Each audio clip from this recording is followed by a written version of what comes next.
Là, je prends encore le nid en vidéo pour dire que, parce que j'ai vu sur internet qu'il y en a qui disent que les nids sont réoccupés. Là, c'est un nid secondaire, donc il est presque vide, il n'y a plus que des naissances dedans. C'est des naissances d'ouvrières là, donc ça fera pas de futures fondatrices.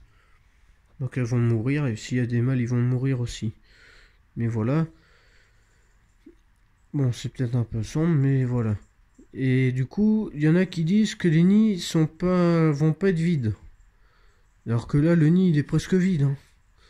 Il y en a pas qui bourdonnent partout autour. Puis il serait pas vide en hiver. Voilà, les autres, je les ai rentrés. Donc la preuve que les frelons, c'est une colonie annuelle.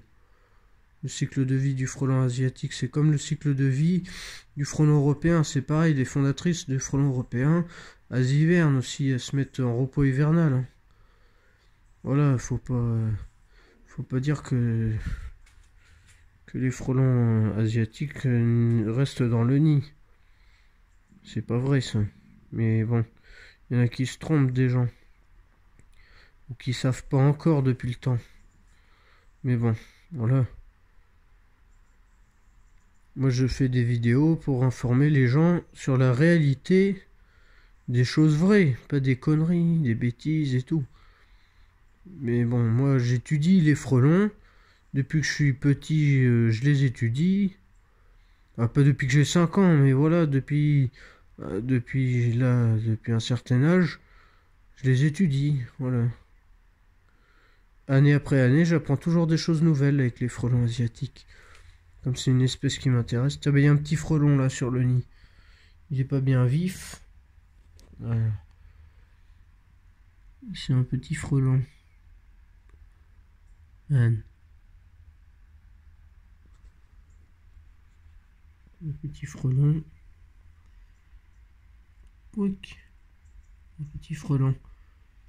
Il est pas bien vif. Hop, et voilà, il est pas content. C'est normal, je viens de le déranger. Il se reposait. Et là, c'est chez moi, hein. Ben moi, ça me dérange pas. Puis c'est pas méchant, les frelons, hein. Enfin, c'est pas méchant, bon, pour moi. Parce que moi, j'ai tellement l'habitude d'être avec eux que voilà, je vais pas dire que c'est méchant pour moi. Après, il y en a qui disent oui, c'est très dangereux, et puis ça tue toutes les abeilles. Non, ça, c'est pas vrai aussi, hein. C'est pas parce que c'est le frelon asiatique. Et déjà, les gens ils se plaignent, d'accord, que le frelon asiatique mange les abeilles. Mais je ne sais pas si les gens connaissent vraiment. Moi, je connais à peu près les espèces de frelons, pas toutes, parce qu'il y en a un paquet. Mais au Japon, il y a le Vespa Manda, ça c'est le Vespa velutina nigrithorax. Celui-là, là, le frelon asiatique. Mais au Japon, il y en a, là, il fait 3 centimètres ou je sais pas, 3 millimètres ou je sais plus quelle taille il fait exactement. Voilà. Bon, c'est le frelon asiatique, ça. Voilà. Et au Japon, il y a un frelon beaucoup plus gros que ça qui s'appelle le Vespa mandarinia. Et ça, c'est pas des conneries. Même les entomologistes le disent. Et puis, bah, il n'y a même pas. Voilà. Moi, je l'ai vu sur internet. Faut regarder les vidéos de Vespa mandarinia et comparer ce que font les dégâts de Vespa velutina. Donc, Vespa velutina, celui-là, le frelon asiatique qu'on appelle tous frelon asiatique maintenant chez nous. Vespa velutina. Et les dégâts que font Vespa velutina sont, bon, importants selon le secteur ou quoi, mais bien moins importants sur les abeilles que Vespa mandarinia, hein. Parce qu'il faut arrêter de dire des bêtises aussi, hein. Que les frelons c'est les principales causes de mortalité des abeilles, ça c'est pas vrai. Alors il y a les pesticides, il y a les varroa, il y a quoi d'autre comme maladie? Il y a plein de maladies chez l'abeille. Puis l'abeille, comme tout le monde veut la domestiquer, il y a des, enfin c'est un peu le bazar quoi. Donc voilà. Mais le frelon Vespa mandarinia, lui, parce que qu'est-ce qu'il fait le frelon asiatique là, chez nous? Eh bien, il chasse devant les ruches en vol stationnaire. Ça, il y a beaucoup de monde qui le sait. S'il y en a qui ne le savent pas encore, voilà. Mais beaucoup de monde le sait. Les apiculteurs s'en plaignent et tout. Mais bon, c'est pas ce qui tue le plus d'abeilles. Ils s'attaquent aux abeilles parce que c'est facile pour eux de s'attaquer aux abeilles. Parce ils ont trouvé une source de nourriture qui est abondante, qui est, voilà. Et un nid de guêpe, c'est pareil, hein. Mais voilà. Mais le Vespa mandarinia, là le frelon asiatique, le Vespa velutina, il mange les abeilles. Il attrape les ouvrières des abeilles qui reviennent à la ruche. Voilà. Il les découpe, enfin, pour nourrir leurs larves, et il garde que le thorax. Voilà, je vais faire un peu vite fait. Et après, bon, quand il n'y a plus d'abeilles, bah, des fois, s'il n'y a pas de porte anti-frelons, et même avec des portes anti-frelons, des fois, il y a des petits frelons qui peuvent rentrer. Mais à l'automne, quand il n'y a plus d'abeilles qui peuvent défendre la ruche, quand c'est une ruche qui est vraiment attaquée, et ben voilà, et les frelons ils peuvent rentrer, et là, ils mangent le miel. Mais ce que je veux dire, c'est que les frelons asiatiques, ils font pas de gaspillage.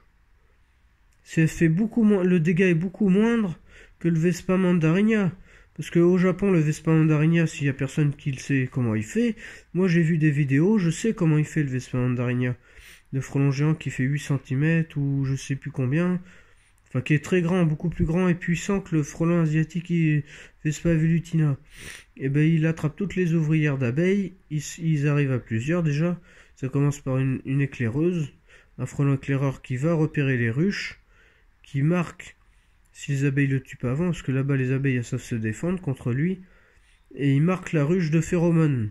Ensuite il repart à son nid, il informe les autres qu'il a trouvé une source de nourriture, qui est la ruche, et ensuite le frelon géant Vespa mandarinia du Japon vont revenir à plusieurs, une équipe de frelons, pour chasser la ruche. Mais eux, ce qui les intéresse, c'est pas les abeilles, les ouvrières d'abeilles, les gardiennes, ni rien. Ce qu'ils font, c'est qu'ils volent devant la ruche, ils se posent sur la ruche, et ils coupent. La taille de l'abeille est moindre face à ce frelon. C'est une toute petite abeille face à un gros frelon. Donc forcément qu'elles font pas le poids. Si elles arrivent à tuer l'éclaireur, elles sont tranquilles. Si elles n'arrivent pas à tuer l'éclaireur, que l'éclaireur retourne au nid et qu'il ramène les autres frelons, c'est foutu. Souvent c'est foutu parce que les frelons Vespa mandarinia, ils coupent toutes les abeilles vivantes, ils les tuent, ils les piquent, ils les coupent en deux, enfin voilà, ils les massacrent. Et du coup après, il rentre dans la ruche, et ce qui l'intéresse lui, c'est le miel, et c'est les nymphes d'abeilles, qui sont tendres et tout dans les alvéoles, donc ils ouvrent, ils dévalisent la ruche, ils cassent toute la ruche. Et ils vont dans la ruche, ils mangent les rayons de miel et tout. Donc c'est ça qui les intéresse. C'est même pas les abeilles comme le Vespa velutina en France, qui est arrivé maintenant. C'est que voilà. C'est pour ça que je dis, les gens se plaignent du frelon asiatique ici, Vespa velutina, mais si le Vespa mandarinia serait là, les gens se plaindraient beaucoup plus. Parce qu'il y aurait des dégâts encore pires que ça. Donc le frelon asiatique fait des dégâts, mais moins que le frelon Vespa mandarinia. Mais heureusement qu'il n'est pas en France, le Vespa mandarinia, parce que là, ça serait une catastrophe pour certaines personnes. Hein. Enfin voilà, ça serait pire, donc voilà. Mais quand on ne connaît pas pour les frelons, vaut mieux essayer d'étudier, mais bien.